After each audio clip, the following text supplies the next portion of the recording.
Hello everyone, and a very warm welcome back to episode number 2 of A Little Bit of SaaS. This week's episode features Peter Watts, who is Solentive's very own Chief Technology Advisor. Now, Pete and I have a really powerful and insightful discussion around AI adoption and how really the discussion about adopting something like AI really is about your data. In my conversation with Pete, we discussed the business-led benefits of something like Microsoft Fabric and how you can use it to best utilize your team to best serve your customers or clients. If you'd like to get in contact and have a conversation with us about how we can support you on your data journey to get you ready for AI adoption, you can head to one of the links in the show notes below, or you can head to our website, solentive.com. Well, I won't take any more time away, and I'll let us get straight to the conversation that I had with Pete in our episode number 2 of A Little Bit of SaaS. Well, look, it's great to have you here, Pete. Thanks for being on episode number 2 of A Little Bit of SaaS, my lovely new podcast that we're hosting here at Solentive.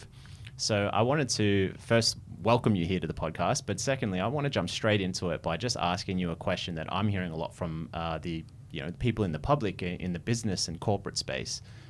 There's a lot of hype around AI and adoption of AI, but what we're realizing is that it's really a discussion around data. So today I want to focus on that discussion because Microsoft have put out a product called Microsoft Fabric. I want to hear your insights on what your experience with Fabric might be, and a big question that a lot of people are asking, which is, I have Power BI and I've had it for a while now. Why do I even need Fabric? So I'm going to throw the ball over to you and see what you got to offer us today. Yeah, great. And great question. And thanks. Happy to be here. Great question. So there is a bit of a misunderstanding of the differences. And I totally understand that, right? Because Power BI has been around for a long, long time now. And also traditionally, Power BI has actually been one brand name referring to a couple of different products. And people just think, well, I've got the Power BI desktop tool, I can make my visualizations, or I can look at them online. It's fantastic. I can see the charts, I can see the tables. Job done, right? Sorted. And what's sort of nice and easy for the user, but also hidden behind the scenes, is there's some data crunching that goes on. And in the enterprise space, there's another flavor of Power BI called Power BI Premium per capacity. And that's more of a data platform, and that handles all the heavy lifting and the number crunching and that sort of stuff. And so I guess you've got entry-level users who don't need that sort of advanced number crunching, or you've got the enterprise users who do need it, but it's invisible to them. So they just see it as, it's all just Power BI. So what is happening now, Microsoft have got Fabric. Fabric is a data platform. It's meant to do a whole range of more things than Power BI desktop or platform could ever do. And because it's more of the data platform side, it's inherently less visual and less obvious. It's like, well, I've got Power BI, I've got all my visualizations, that's great. Why do I need this other thing? And Fabric, I guess, is solving a bunch of other challenges or has a bunch of other features. So Power BI as the visualization tool isn't going away. The Power BI data platform is going away. Fabric is replacing that and making it better. So we're not saying to people, if you got Power BI, throw it away and use Fabric. Fabric has come in and it's going to uplift what Power BI can do for you. For those who are on the enterprise, for the, more technical people we talk to, we can have that conversation. Well, Power BI per capacity, this is going to replace it and make it better, etc. They get it right away. Business users are like, why do I need to care about it? Well, it's going to uplift what you're able to do. And so what do I mean by that? Right? Some examples of uplift. So when you have some visualization, you want to look at something about, sales, right? I want to see my, sales over time. I want to see my sales by different regions or different product line, etc. Sort of basic stuff you can probably get from your sales CRM. But what if you want to feed in other data about customer behavior, people coming to your website? What are they doing on the website before you make a sale? So when you start thinking about those other systems that might be involved, then you need a place to bring all that data together. And so that's what Fabric is for. So you'd feed it in from all these different areas into this one sort of central place. And they have this idea of, you'll hear the term one lake or a data lake. This is basically a place to pour everything into a big lake, a big pond, a big sea of data. And then from that, you can get your visualizations and sort of surface that in your Power BI. So for the end users, what you'll see kind of as a byproduct is you will see the possibility for richer insights from across different systems. And then for the more advanced users who actually create that, they've got all these new great tools for it, because it's very user-friendly and accessible to use Power BI, to use Fabric to put this together for surfacing it in Power BI. So I realize that's quite a long answer. That's what we want. That's why I invited you on here. But yeah, to give me a challenge to try and summarize what you say so that it can be, consumable. Yeah, or just chop it up. Yeah, fix it in post. No, I don't want to do that. I like to keep it organic. So, So what I hear then is there's sort of the technical side, which you mentioned that there's not much point going too deep into that now. It's more about the benefits of moving something to Fabric so that it can be all in one place in this lake that you call, or that Microsoft calls it. And from there's a lot of potential that is moving into this more innovation space, into insights, and to be able to, I feel like predictive analytics come into this, right? So yes, we can talk about that. Well, it sounds like that's a different channel, but it's more about, I'm more curious about the business benefits of it, right? So if I'm a business, it sounds like there's more value that can be provided by having it all in one space, to be able to have those that information and data to make better decisions about the way you're operating your business. Yes. Yeah, and I think there's, on a couple of different fronts. And one is, Fabric will enable you to get those better insights and make those better decisions. And what's sort of behind that, or what enables that, is the fact that you can get data from all these different places now that you couldn't before. Because Power BI is great, but Power BI can't plug into lots of different systems. And even if it could, if you have one of your team jump onto Power BI and, I want to run a really powerful, in-depth report, that can also bring some of the systems to their knees, because they're not designed for that. So even if you could plug it in, you could probably put something at risk by doing that. So don't do that. So just get it all together in one place. Great. Awesome. That's number one. Number two is it's a lot more user-friendly. So when I say that, and people are like, what is a data platform?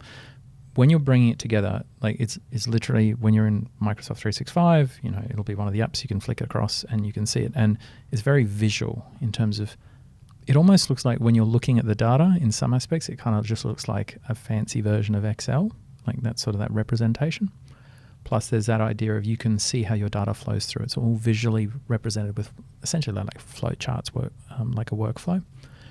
And so because it's presented in a lot more of an accessible way, you don't need to be as techie as you used to have to be to work with data. So I'm not saying that anyone in the business can just jump in and just have a bash and they'll be fine, right? Like anything, there's a bit of a learning curve, etc. But I think anyone in sort of like a business role where you have to work with numbers and you have to think about sort of that analytical side of the business, that will kind of fit quite nicely. So think of someone who's in a business, if you've got your, frequently the finance teams, but anyone who's sort of like a power user of Excel, someone who's very confident, hey, I can do pivot tables, and I can bring in and all these things from different areas, and I can do VLOOKUPs and all sorts of amazing stuff, because Excel is an incredible product. The people who are sort of pushing that to its limits, they will go into Fabric and they'll just go, this is awesome. And they'll sort of want to dive right in and start sort of working with it. Whereas, if there's a business user who never really touches that, and I just need to look at a dashboard once every couple of weeks, it's not for them. So the accessibility is a big deal. Right. So it sounds like the people who are less technically capable could be able to dive into it and have a little bit more ease of use and more advantage to be able to gain these insights and to be able to utilize what it's there for. Yep. And so I guess one thing I'd be curious about is, do you have any examples that you could give of, maybe it's an insurance, because I know we work with a lot of insurance companies, or maybe it's manufacturing or whatever. What's an example of someone who could use Fabric and benefit from this process? Because I understand something like I'm giving you some time here to think about an example, but I know member churn is a key thing that has come up for us with some of our clients, and how something like Fabric can really give insight to that. Do you have any examples you could throw at us? Yeah, I think sort of I could talk about at a high level rather than say specific clients and specific projects. Something like customer retention and churn, because it's I can't remember what the stat is. I know we were talking about this the other day, but I think it's I know what you're talking about. It's something about the cost of keeping a customer versus the cost of gaining a new customer, and it's something like 6 to 1. Well, in the insurance space anyway. Yeah. Private health insurance. So, and I think a lot of companies are sort of facing that just across the board, some more than others, with different multipliers. And so, I guess, how do you solve for that, right? Like, how do you make sure that? How do we try and retain the ones that we have? And if you've got in the case of insurers, they talk about members, but it's basically customers. So in order to know if you're not going to know if they're going to churn, but you can make some predictions about that. And so you've got to think about, well, what is it about a member that would make them walk away? What have they purchased? How long have they been with you? What sort of, in the case of insurance, what sort of policy do they have? What premiums are they paying? Are they using all the features of their policy? All of these things are sort of signals as to what's going on, right? So if I got private health insurance and I've got hey, great, I've got $700 general dental every year. If I'm not using that at all, then I don't need to, or I'm not aware of it, but the value isn't there. So that's a bit of a potential signal, right? So other than me now reflecting and thinking that I need to go to the dentist, and also that I need to cancel my health insurance, what it sounds like is that's a key signal to your company that you can find out through something like a data platform, right? Fabric. So you can find out that information much faster, much quicker. It's easily accessible for your team, and then you can use that as amongst other use cases, or not use cases. Other signals as a way of thinking about it, right? So, because I think that's the important thing, because it is very, there's a tendency for techies to just go straight to, you can do all this amazing stuff in a transform, and you can do all sorts of stuff with it, and you can merge your records and unify and et cetera, and that's all great, but they're the features. They are the thing that gets you to the thing. So thinking about, and that's why I think it's important for, from a business standpoint, thinking, okay, well, what problem are we trying to solve? We want to make sure we retain the members. So what are behaviors that we think, now hopefully there's some research, et cetera, but just playing devil's advocate, because there's a lot of businesses who run things informally and based on knowledge, and sort of, I think there's a lot more intuition in business than people care to admit to, as distinct from facts and evidence-based. But thinking about, okay, well, what are the things that the possible signals that the member or the customer is not getting the value that they're paying for, I guess, is a way of thinking about that. Because that's one way as an indicator. I mean, there's obviously, that's sort of internal factors, right? So, and I guess the general dental is just an example, but it could be a whole raft of things, or any sort of membership or subscription basis of a product, right? Same thing. Are they using it to its fullest potential? And if they're not, then they're probably overpaying, right? Or maybe they're not overpaying, maybe it is good value, but would they see it that way? Because if I'm paying for all this stuff but not using it, what am I paying for? As a customer, as a member. The other thing is what's happening out there in the market. I mean, there's the external factors, etc. But I guess we won't dwell on that. But internally speaking, right? The other thing with a retention or churn is how long have they been with you? Because I guess that can go either of two ways. Speaking even just personally, I've been with I've been with my bank for 15 years. When was the last time my bank offered me something something that was actually tangible and real and valuable? I can't remember. Because they haven't lost you for 15 years, so they're taking it for granted. Little do they know, I'm currently researching alternative options, and I've even started the application process or I guess quote process with some other financial institutions, because I'm like, well, the bank's doing nothing for me.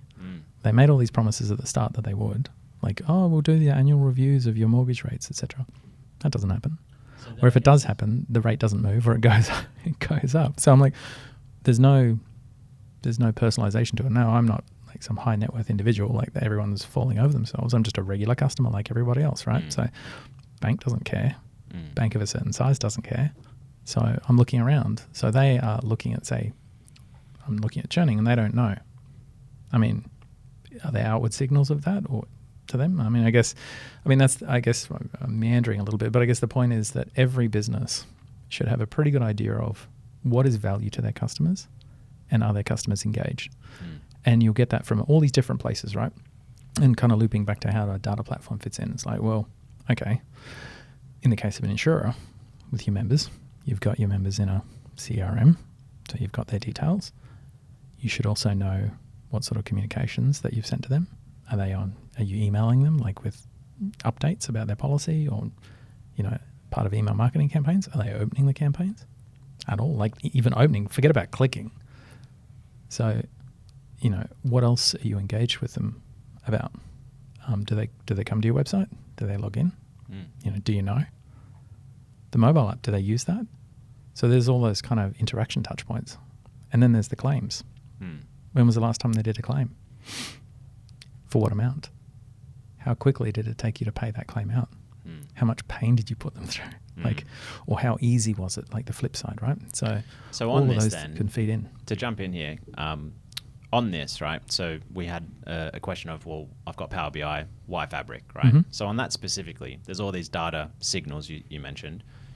Could you already do that with Power BI, and then now you can't with Fabric, or does it integrate in a different way? And you mentioned plugins with Fabric now. Yep. How does that relate to this? Yeah, fair question.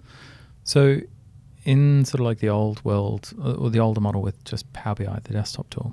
So if I'm working in that team trying to find out about member retention and churn, and I've got Power BI, well, in an enterprise system, I can't just take my Power BI desktop app and just point it at any system. There's security in the way.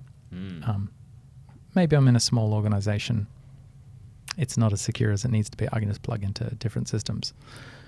There's a level of technical configuration, but also kind of like, as I mentioned before, if I go to run some report to get some insight, is the system capable of doing that? It might get overwhelmed. There's a whole bunch of things to think about, but not every system can plug into every other system, right? Power BI can't connect to every single thing that exists out there. Okay. It has certain connectors. There's going to be limitations there. And there's also the degree to which Power BI, like as the desktop tool, is pretty basic in terms of how it can handle data. Particularly when you do, I guess for people who don't look at systems or like look in from the data lens through the back end, data is not always in a human-friendly format or structure, because it's not designed, the structure of the data is not designed to be easy to be reported on. So in the case of, say, you've got a mobile app for servicing, for members to use, the data structure there is to support the mobile app experience. It's not there to support a reporting experience. So the structure of it just may not be accessible, it may not be in the right format, etc. So you kind of want to take all that problem away. So that's why you need a data platform. So traditionally in the past, that's why you had Power BI, sort of premium per capacity, but much more so in the Fabric world. So that the idea is that it's not just, the one person goes, oh, I wonder what this is, and I'll try and plug into a system. As an organization, there should be sort of someone responsible for data. We can talk about like that whole kind of harkening back to the data governance thing, right? You've got the owners of the data in the business, who's in charge of it, how's it allowed to be used, the stewards to make sure that the data is well maintained, and et cetera, and then the custodians to make sure it's secure. But someone in the business should be responsible for data and sort of bringing that together and solving all those annoying problems like, oh, we got to get it, what's the website behavior? What's the, can I hook up to the CRM or the policy system? Like, that's that team's problem to solve, and they can use Fabric to solve that. So basically, they connect everything up to Fabric, they polish it up, they make it look nice, they make it easy and accessible, and then they surface that for Power BI users to do. So they take all the headaches away that you don't need to worry about it. And Fabric itself has a lot more features and capabilities for connecting to these other systems. But essentially it's making a copy of the data and restructuring it, unifying it, rearranging it, tidying it up, making it accessible and easy to understand. And that's sort of what a data platform is for. Whereas Power BI, the most advanced Power BI users can try and do quite a lot with it, but it's just got inherent limitations. You can only massage data a certain way, and you can only cope with a certain amount of data. There's some constraints, right? Because it can also is only as good as your computer is good. Whereas Fabric as a platform, you can throw a ridiculous amount of capacity at it for it to do all the number crunching and bring all this data together, like all those different tiers. And F2, it starts at F2 and goes up to F2048. Just to even if you don't have to be a techie to know that 2000 is a bigger number than 2, right? So what does the F stand for? There it's Fabric. So It's what like does the a number fabric then tier. represent? I guess the technical answer is it's more about the compute. Okay. It's the horsepower. Right. So that's starts at what I'm trying to find. horsepower. It's more the consumable dialogue around what the numbers mean. Yeah. Okay. So it's so the power of it. Yeah. and the entry level is quite accessible. It's only a few $100 a month. Yeah. And that just gets you some basic horsepower to do kind of standard stuff. But the more data you want to bring and the more complex it is, the larger your organization it is, then you can go 2, 4, 8, 16, 32, 64. It goes up by those sort of tiers. And then it gets pretty exciting because then at F64 you can get Copilot. Okay. So you can have a conversation with your data, but that's another thing. Well, yes. That's kind of how we started our conversation today, which is around the idea of bringing in AI. And I know Copilot isn't the only form of AI. Of course, it's a form of Gen AI where we can talk back to our data and figure out how to best use it. Yep. So I guess what it does sound like is there's a huge benefit here to get us ready to adopt such things like Copilot and any other forms of AI within our data to use it for predictive analytics, to help us make better decisions and move towards the next age of, I guess, this technical landscape, right? Yeah, and Fabric supports all that, whereas traditional Power BI doesn't. So that's another reason as well. Plus there's some rationalization you can do because at the F64 tier of Fabric, your end users don't need Power BI licenses anymore. So that's a bit of a cost saving. There you go. Yeah. So not only are we saving maybe time and energy and resources, but we're also saving from license fees when we get to a certain level. Yes. And my understanding of F64 is that moves to the real enterprise level. Yeah. So you've got to be quite a large organization to want to consider something like that. Yeah, it's not for everyone. Yeah. But and look, as part of the cost as well, when people are when businesses are looking at the cost of Fabric on the website, and this whole thing with cloud, the good news is it's pay for what you use, and the bad news is you pay for what you use. But what's good when you're looking at the pricing of Fabric, they sort of calculate as if you kind of ran it all the time for the full month. That's what it would cost you, and you'll see the different tiers. But there's some nuance there about thinking about it's like anything. You want to make sure you're getting the best value and the best use out of it. You don't want to waste. That's why cloud is consumption driven. It's they do this essentially like metering, right? Like your electricity is metered or your water is metered. The amount you consume is kind of what you pay for. And it's in the interest of the cloud companies to do this because they don't want to have a whole bunch of servers sitting around doing nothing. And at the same time as well, that not all are equal. Like whoever's using the most of something should pay the majority of it, right? But there's smart things to do and thinking about, you don't need something 24/7. So going back to the member retention and churn, do you need to know every minute what is Peter's propensity or percentage of churning every minute? Or do you just need it when my policy comes up for renewal 3 months out? Do you need it on a monthly basis so you can just look at all your customers and at any given month, where's everyone at? Is anyone floating around and changing? So that's the other thing, thinking about from a business outcome perspective, what do you need to know? And this applies to any sort of data project. Realistically, there's lots you can find out, but what are you actually going to action and on what time frame?